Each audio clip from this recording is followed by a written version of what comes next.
चर्चा कर रहे थे खूंटी के लोकसभा चुनाव की।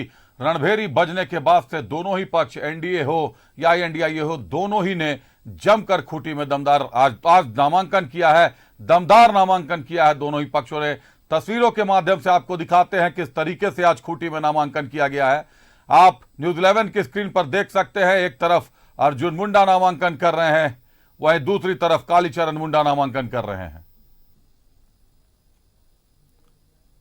बाबूलाल मरांडी और सुदेश महतो अर्जुन मुंडा के साथ मौजूद रहे हर पल। एनडीए की ताकत को दर्शाता रहा। ये सारी तस्वीरें बता रहा है कि एनडीए पूरे साठगांठ के साथ मैदान में है। कालीचरण मुंडा के साथ भी तमाम बड़े लोग, सीएम चंपाई सोरेन भी पहुंचे बाद में और कालीचरण मुंडा को नामांकन करवाया।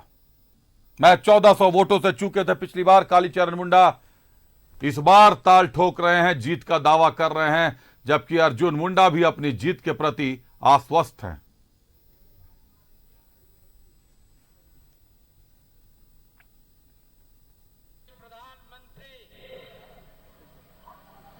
भगवान बिरसा मुंडा के जन्मभूमि, उनके गांव उलीहातू में उस धरती को नमन करने के लिए आया तो उस प्रधानमंत्री का नाम है नरेंद्र भाई मोदी। यही वो अवसर है जब देश के राष्ट्रपति ने भगवान बिरसा मुंडा के धरती पर आकर श्रद्धांजलि अर्पित किया, क्योंकि भारतीय जनता पार्टी जानती है कि किस तरीके से शहीदों का सम्मान करना चाहिए, किस तरीके से शहीदों के साथ सम्मान ही नहीं बल्कि उसके इतिहास को बरकरार रखना चाहिए। जो समाज इतिहास भूलता है वो अपने आप को भूल जाता है, इतिहास को। आइए हम सब मिलकर के झारखंड से 14 कमल का फूल दिल्ली भेजने का संकल्प ले, उसमें से एक खूंटी भी होगा। इंडिया गठबंधन का फौज है, समझे ना, इंडिया गठबंधन के वर्कर हैं इन लोग। वोट में भी तब्दील हो जाएगा, वोट भी और आ जाएगा। बेईमानी तो हुआ है, इसका हिसाब दे देगा जनता आपकी। हम लोग का सब में है, जनता के में भी दर्द है।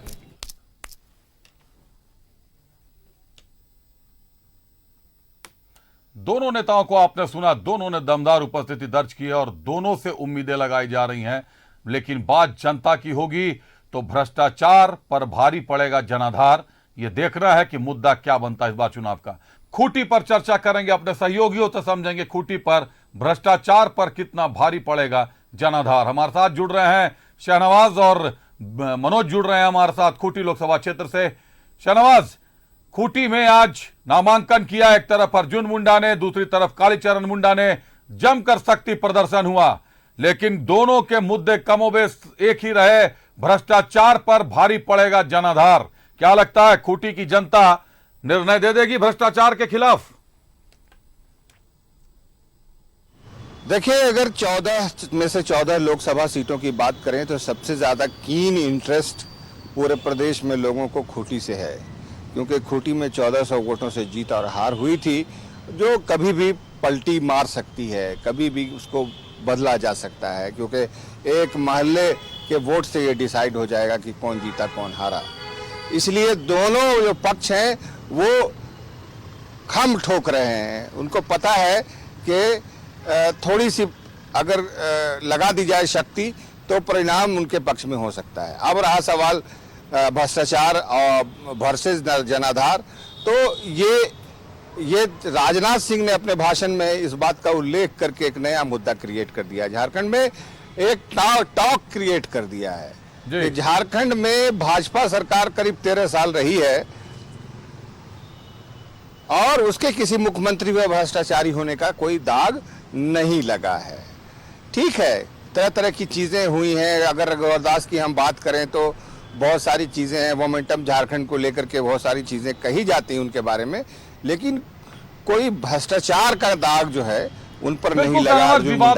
विवादों में जरूर नाम आया, लेकिन अगर बात करें मधु कोड़ा की, हालांकि मधु कोड़ा भी अभी तो खुद नहीं है, लेकिन गीता कोड़ा भाजपा में शामिल हो चुकी है। मधु कोड़ा की बात करें, गुरुजी शिबू सोरेन की बात करें या फिर अब हेमंत सोरेन की बात करें, इनमें से कोई भाजपा में तो कम से कम नहीं था जिस वक्त जेल जाना पड़ा इन लोगों को।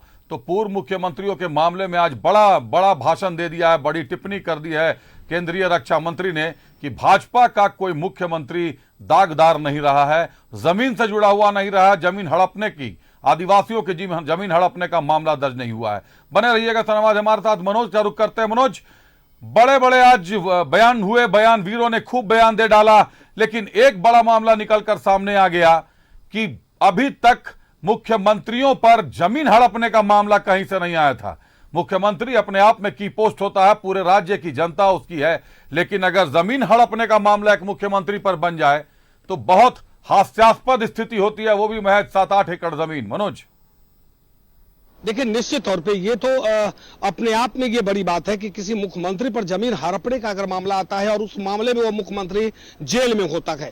आज राजनाथ सिंह कह रहे थे वो निश्चित तौर पे कि भारतीय जनता पार्टी का ऐसा कोई भी मुख्यमंत्री नहीं रहा जिस पर ये दाग हो, लेकिन झारखंड के अन्य मुख्यमंत्री की बात करें तो वो दाग में रह गए, उन पर FIR भी हुआ है, उनको जेल भी जाना पड़ा है।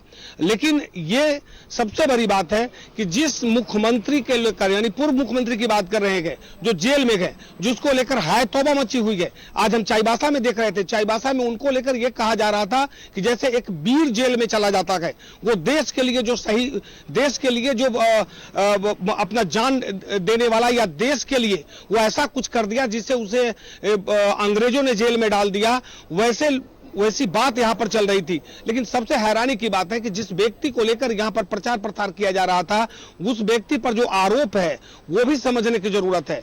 तो झारखंड मुक्ति मोर्चा यहां पर सीधे तौर पे ये कह रही थी कि हेमंत सोरेन को जेल में भेजा है, उन पे कोई आरोप नहीं लगा है। मुख्यमंत्री खुद कह रहे थे, यहां तक कि बाकी जो कल्पना सोरेन है, तो कल्पना सोरेन तो लगातार अपने हर पार्टी में अपने पति का बचाव करती नजर आती है। तो जाहिर सी बात है वो पति पत्नी का संबंध है, वो तो करेंगे ही, लेकिन एक अभी देश का चुनाव है और देश के चुनाव और देश के मुद्दे पर चुनाव होता है। लेकिन यहां पर जो देखने को मिला, यहां देश के नहीं सिर्फ स्थानीय स्तर की बात हो रही थी। किसी ने सही कहा कि जैसे पंचायत चुनाव होता है, विधानसभा चुनाव होता है, किसी ने नहीं मनोज, ये सुदेश महतो का बयान था कि विपक्ष ने इस लोकसभा चुनाव को पंचायत चुनाव समझ लिया। ये दरअसल देश का चुनाव है, प्रधानमंत्री के पद का, उस चेहरे का चुनाव है जो देश का नेतृत्व करेगा। और उन्होंने कहा कि PM मोदी से बेहतर नेतृत्व और कोई नहीं कर सकता।